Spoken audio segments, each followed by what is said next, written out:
Hey guys, Level Cap here. Today we're taking a look at the brand new Battlefield 1 map that just came out on the CTE. Now there's something I really appreciate about this map right off the bat, and that is the limited vehicle gameplay. They didn't just cut out vehicles entirely, they allowed one tank per team, an armored jeep per team, and then a few cavalry units. But beyond that, there's not much vehicle gameplay, and this creates a much more interesting balance between infantry and vehicles right now, where your vehicles are so valuable that you only get one of them, and if you lose it, well then it's all up to the infantry. Now the map itself is extremely urban. There's lots of buildings, lots of narrow corridors, lots of city fighting. You can easily avoid vehicles if you want to while playing infantry. Just turn a corner down a quick alleyway and you basically got away. Vehicles can't keep up with you. There's lots of stairwells and building interiors as well. This allows for a lot of flanking routes, a lot of camping places.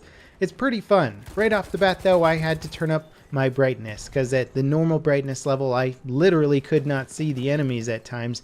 In addition to that, the muzzle flash from my weapon made it almost impossible to track people while I was shooting at them. So increasing the brightness helped a lot. I think DICE will probably have to sort of tweak the lighting quality of the map, otherwise most players I feel are just going to crank the brightness so they can see stuff. Now again, the map is in its early stages of development. There's a lot of areas of the map that just don't look finished at all, a bit unpolished, and that's fine. It's mostly about layout right now, how the map plays out.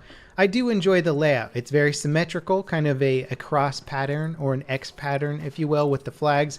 The C point in the middle is absolute chaos. I don't know why DICE keeps doing this, but they make the capture zone around flags way too small for just the way that Battlefield plays. I mean, you got airburst mortars and grenades that can basically clear off an entire capture point. So you got to make some of these capture points bigger, DICE, otherwise it's just easy pickings for anybody with an airburst mortar or an explosive device. So I hope they sort of take another pass at the capture point sizes for most of the flags, especially C. Now the map offers no shortage of flanking points. I could try and compare it to, say, Grand Bazaar from Battlefield 3, but Grand Bazaar had very specific flanking routes where once you understood the map, you could kind of predict where your enemy might go. This map right off the bat seems like it has like 3 times as many flanking routes as, say, Grand Bazaar, which is good from one perspective in that it keeps you from getting trapped in any sort of area, or one team from getting camped too hard. You can usually try and find some flanking route to get out of there, but it also means that your firefights, the longer they last, the bigger the chance that someone's just going to flank around and shoot you in the back.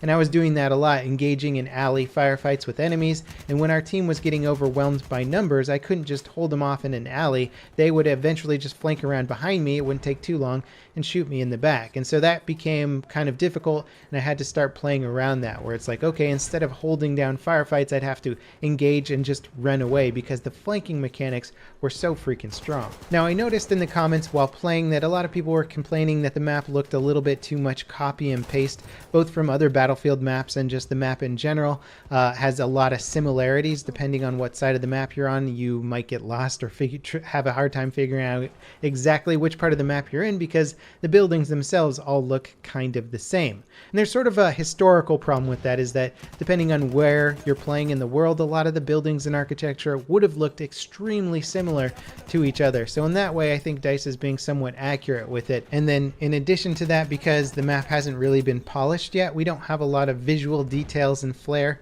to distinguish other areas of the map. So it can be very confusing, or it can feel like you're running in the exact same part of the city that you were on the entire other side of the map.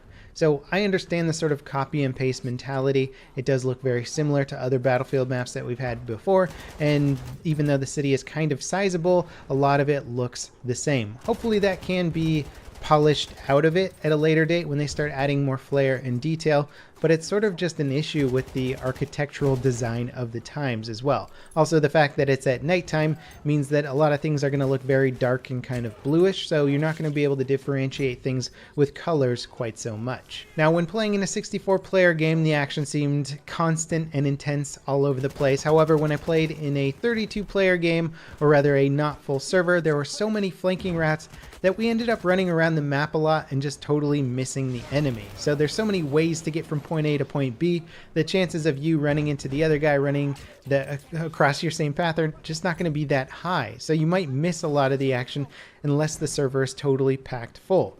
So we'll have to see how DICE scales this map depending on the player count. I think it works pretty well with 64 players at the moment, but if you scale that down, how is it going to affect the gameplay? Anyway, I haven't played nearly enough of this map to dissect every little gameplay element. So far, I like it though. I think it's a great start. I think it needs a lot of visual polish.